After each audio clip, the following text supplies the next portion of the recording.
are finally down to the last unit of PE 32, so we're almost at the finish line. Now, Unit 3 is about goal setting and principles of training. So in this unit, these are our objectives. Number 1, we will hopefully exhibit deep understanding of the principles of training and goal setting. Number 2, create exercise program following the SMART principle. So what is that SMART principle?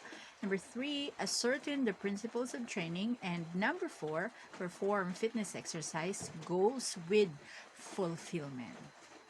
So, as for the topics, here's our two main topics with subtopics for each. Number 1, under principles of training, we have overload principle, specificity of training, principle of individuality, principle of progression, principle of diminishing returns, and principle of reversibility. Under the number 2 topic, which is the muscular strength training, prescription, we have the mode of training, of which we are going to use the isometric and the dynamic exercises. And then we have the resistance, the sets, and the frequency of training. So let's start. So under the principles of training, specifically talking about the overload principle, so it means that load must exceed the metabolic capacity of a muscle. Muscle is challenged to perform at greater level na. So in our own terms na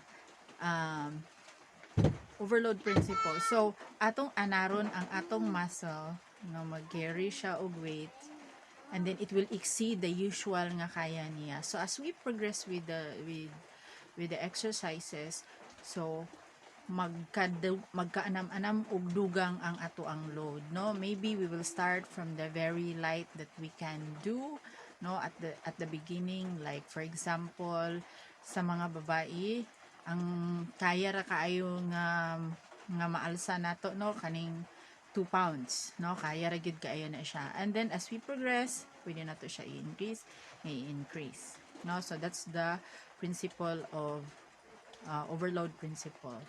No, so kay kung mag-i-maintain nato siya, di pud nato makita ang result. Okay, so in strength training programs, amount of resistance applied to a muscle is increased. Kung strength ang imong training. If endurance ang imong training, we focus on the increase of time or a number of repetition.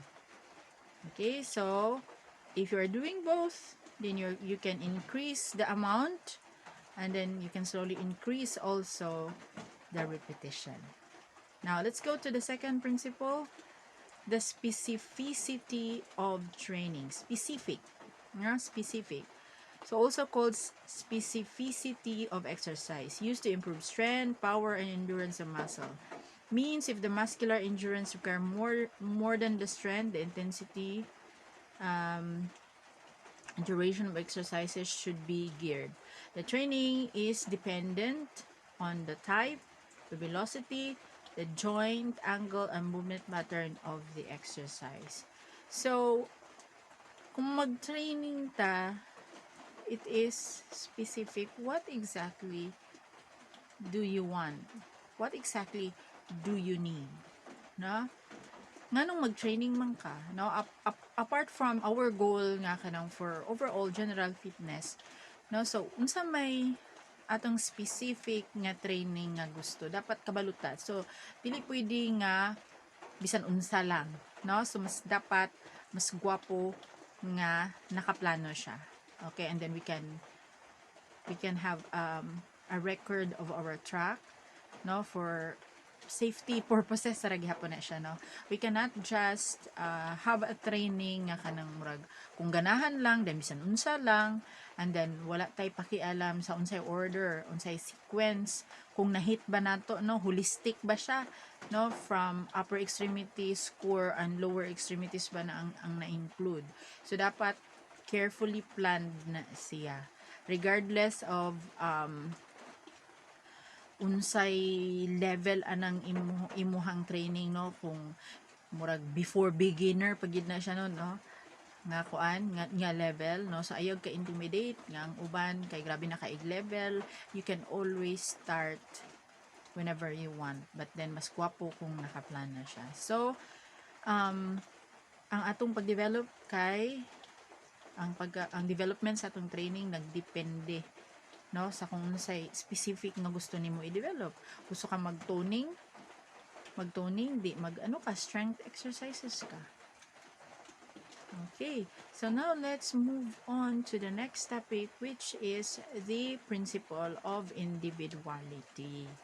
Okay, each individual is unique and will respond differently to the same training stimulus. So, yeah, practically in all situations, dili lang sa exercise, every individual is unique. So, therefore, dili ta magkadismaya nga pareha mo nagsugod og train, pareha mo o butang tagpareha mo training, but then you don't see the result in you, and there is a greater result or impact to that other person having the same training as you. No, ayog ka dismaya because the differences are possibly influenced by as what is listed here, no, kasi depende sa inyong edad, biological age, training age, gender, no, lahi man gyud pod og ano, no, lahig kusog, lahig siguro lahig determinasyon, mas grabe siguro ang lalaki. Is that true? No, grabe determination. And then magdepende sa atong body size and shape, no? So basig ako inani akong timbang, siya inani yung timbang, of course lahi mi og response, lahi og result. Okay, and then magdepende pod number 5 if the person doing the exercise or the training have had a past injury, no? So like ako'y pingkaw, no? So maybe kung ipa-push up ko, diferensya ra sa tao nga dili pingkaw, no? Diferensya of performance.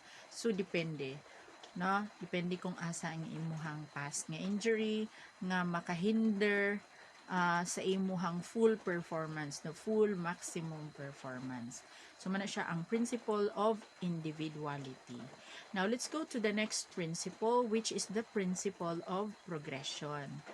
No, so na ako gibuhat diri nga equation base sa akong pagsabot sa principle of progression. Di ba? Progress. So kung may progress, ni kuan ka, di ba? Kung sa atuhang kuan mo asenso, but then lahi ni siya nga pag-asenso ang process atong tan-awon, ha.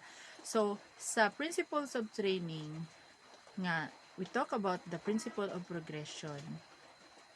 Ang progression nga gipasabot ani kay naa kay gradual nga changes. In the example, mag-change ka sa imuhang weight, gradual mag-increase ka, mag-increase pud ka sa imong repetition gradually. Tanan ginabuhat sa gradual. Dili ta diretso mo pasikat og alsa og 100 pounds insigida, no? So mag-start ta sa lower hangtod nga kung maanad na siya, nakaya niya ng pila ka repetitions nga maximum, we add more, and then we add more, and then more. Kana, principle of progression, you would see the result on that. But if you don't do that, then we might not get the result that we expected. Kung example, we will just stay in that weight like for months. So example, okay, maintain ako ang 4 pounds ra. Murag na siya for pila ka bulan. I might not get the desired result. Like example, gusto na ako i-tone ang akong bukton. No? Kay gusto ko mo back to original char. No, ang katong sa una nga tone pa siya. So, I might not be able to achieve that if I'm going to maintain just the 4 pounds for several months. So, to be able to get that, nga makita na ko ang result, nga, oy, mag-tone gyud ang akong biceps, maklaro gyud na to, bisag di ko mangusog, makita nimo siya nga nag-tone siya, no? Nga naa siya mga curve, ana. So kana posible na siya kung I'm going to increase gradually per month na per month or maybe in every after 2 weeks ana depende sa makaya sa lawas. So in my formula here, no, so with all that exercise and the load, no, the training and the load and the repetitions that you do it gradually, no, as constant increase of training stimulus equals achievement of desired training. So that is what is meant by the principle of progression. Now, going to the next principle, which is the principle of diminishing returns. Okay. So, diminishing returns, this is very common sa mga nag-train, sa mga nag-workout kuno sa gym. Tapos, after some time, gilaay, gitapol, ni undang. No? So, ang nakita niya nga development for several months and then, wala na siya giganahag padayon, no? Everything will be mukuan siya mubalik sa daan, no, kung sa status.